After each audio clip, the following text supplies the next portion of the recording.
Hey, thanks for stopping by the Watercolor Methods YouTube channel. Don't forget to subscribe so you'll find out when we've got something new posted for you to watch.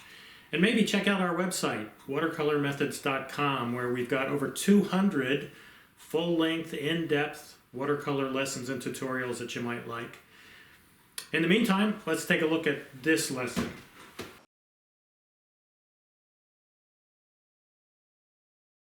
In this lesson, we're going to do a crashing wave onto a bunch of rocks here on this rocky beach, kind of like the ones we have here in the northeastern part of the country. This is a pretty simple drawing, actually, and we're going to be using simple techniques. It seems like a complex scene, probably, but we're going to break it down into really simple shapes and use very simple techniques to make this one really an easy one for you, and I think it's going to be fun. I'm going to start with my 1.5 inch flat. This is going to allow me to get a lot of water and color into that distant sky and distant water really quickly and really easily, and it's going to allow me to mix and mingle some of those colors together, which I really want to do as well. I'm not necessarily making this into a blue sky sort of day, but I'm starting with the cobalt blue, and again, I'm at this section where I've got spray reaching up into the sky. I'm kind of painting around with the corner of the brush. Now again, it doesn't have to be that precise. If you get some of the sky color into where you had sort of marked out where spray was supposed to be, it's okay, because we're going to be doing some additional work in there in a bit. Raw sienna, and I'm going to mingle that across the kind of the middle of the sky. And then I'm brushing in just a slight amount of my alizarin crimson. And it sort of grays it down, gives it a little bit of a grayer, maybe a cloudier, stormier look.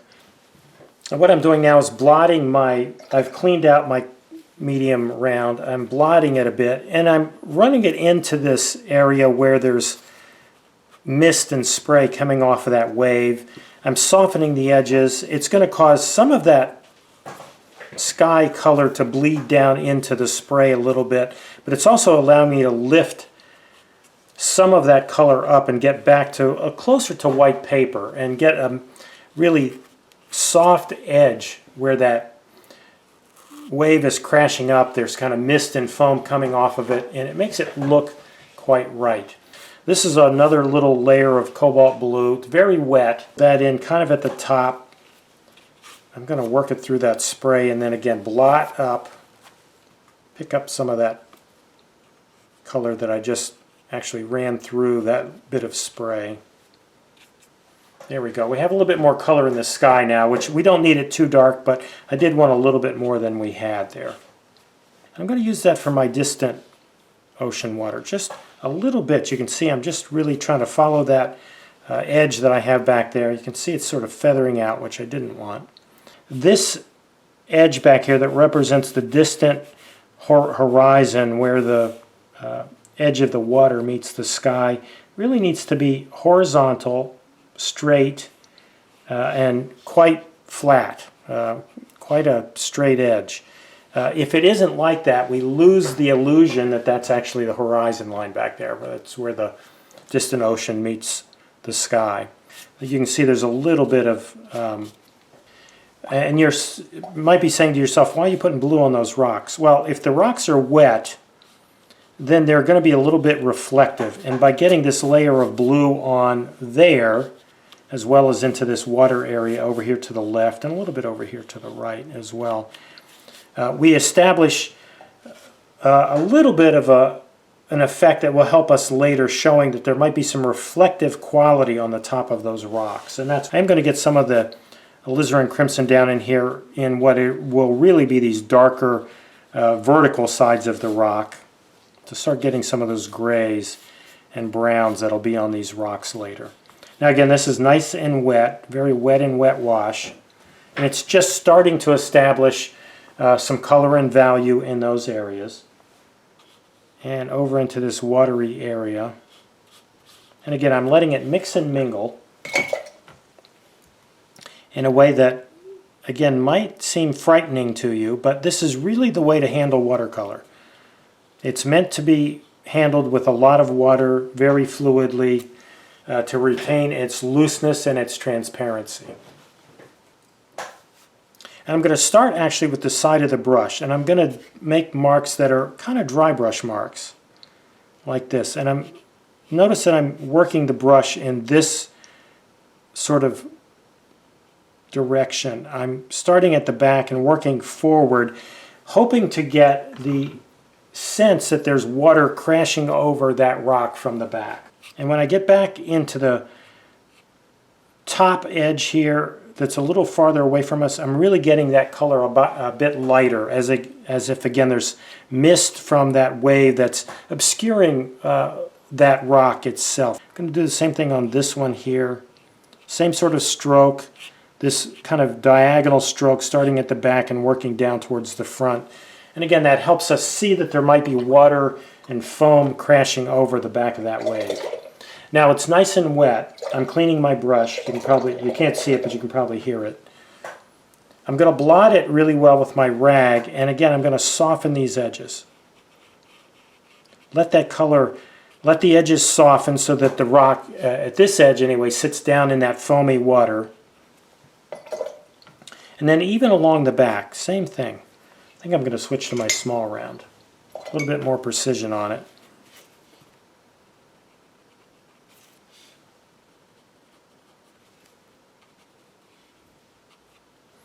Notice I'm using the side of the brush. It's very watery, a little bit more than I'd like it to be, so I can blot the brush at the ferrule. It'll take a good bit of the water out of the brush. It's a great technique to know just to help manage your water, manage the water that's in your brush. And I get that dark color on there, but it's fluid, so it actually, there's a little bit of variety, a little bit of change in value, a little bit of change in color. Raw sienna now, I'm going to get a little bit of that along the top of the rock.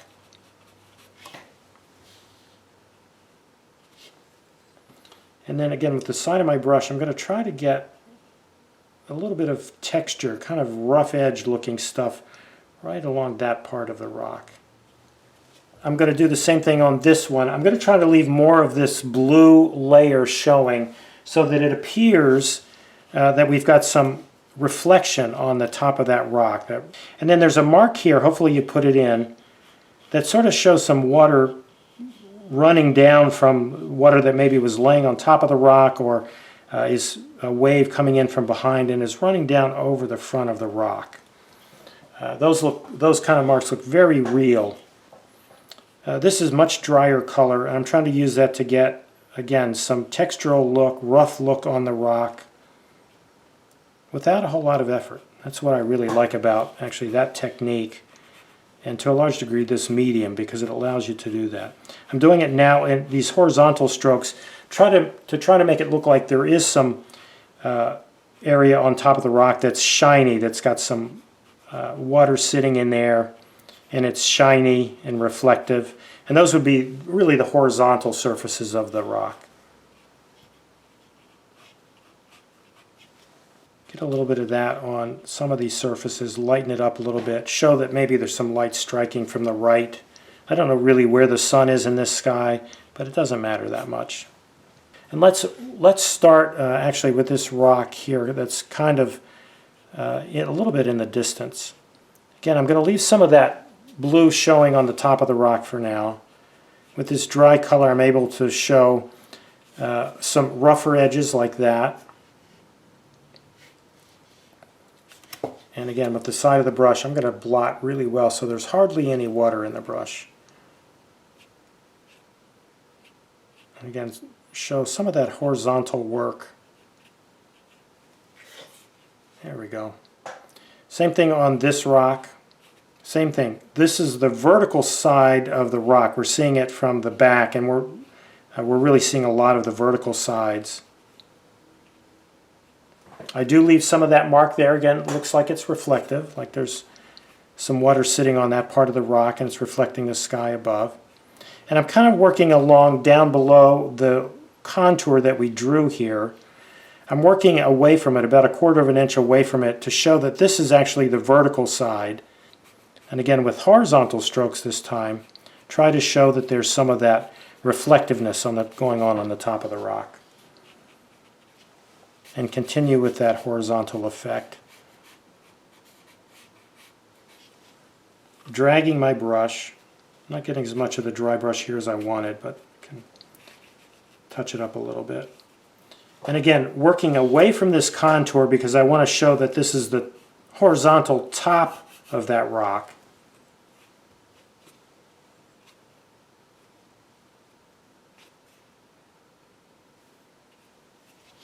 And again, dragging it with horizontal strokes, dragging it across the top, maybe bringing some down here. It looks to me like there's another kind of vertical there. Now again, this probably seems random and it's a little bit scary, but your effect is probably coming out pretty nice. And then the same thing over here. Dry brush stroke.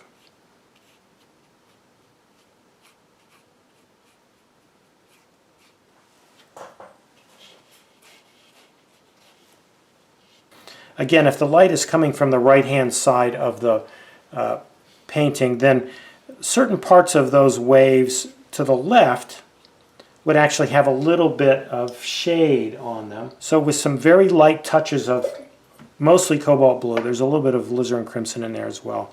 I'm sort of indicating where there's shade on parts of those waves. And this is where, to bring out some of this spray, where I ended up getting sky color in that I didn't mean to. And on this spray area there might be some little splatters. Now I could splatter my brush like this. It's not a technique I like because you end up getting splatters often where you don't want them.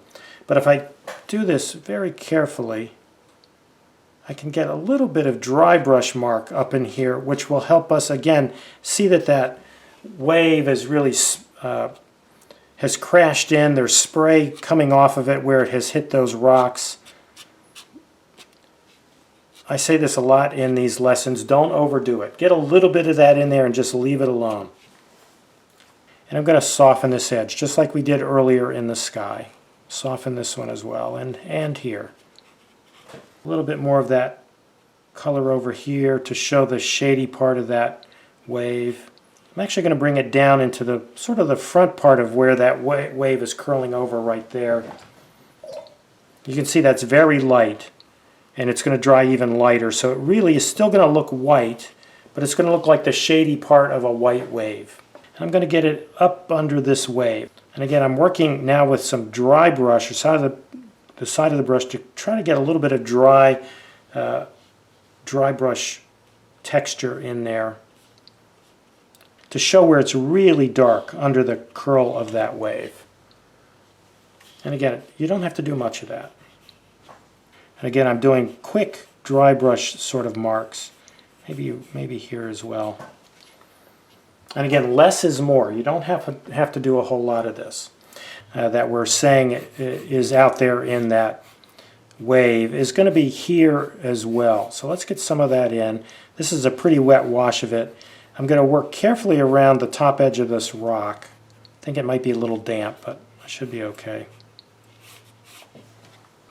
Float over these rocks, and it's flowing up now towards the beach. Get some of that back in here as well. A bit of that darker version here as well. Might show that there's some reflection in the water of these darker rocks. But notice how working on wet and damp paper, you really get this nice soft texture in most of the places of the painting, which is really what you want. And I'm going to try to now bring it down here and sort of outline that contour of that white water that's crashing over right there. So again, by doing this, I'm able to reestablish that edge that I lost a little bit when I painted in earlier, when I was painting in very wet and wet. Some of that water, some of that color actually flowed into the white area of that white water, but now I can go back and reestablish it like this.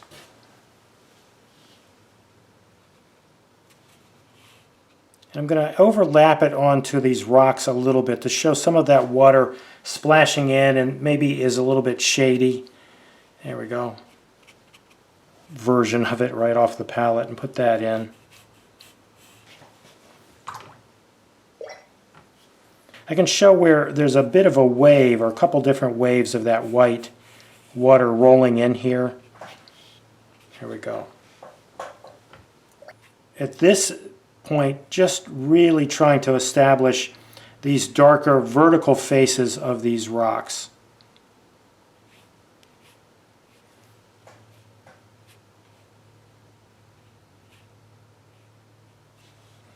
This rock needs it as well. Maybe a little, not much. I'm going to get a little bit more on some of the faces of the rocks there where the water is crashing. Get some of that on the front faces of those rocks. Indication of a reflection of these dark rocks in the water. So I'm going to go back and get some dark green that I made with ultramarine blue and lemon yellow. I think they would reflect a little bit, and I think that helps show it. And again, it's dry brush work. I'm going to show some of that right in here as well. Again, a slight indication of a reflection off of those darker rocks, actually the dark rocks that the wave is crashing over. I'm hoping you were able to follow along and get yourself a nice little seascape painting like this with that nice crashing wave, all of that white foam, that white area back there in the background. And we're successful in getting these rocks as well. So we used really nothing but basic techniques. Wet and wet, our dry and wet, and our dry brush technique actually to a large extent. And we used some lifting technique as well. Very simple, easy, basic techniques that hopefully, again, you were able to successfully get into your painting.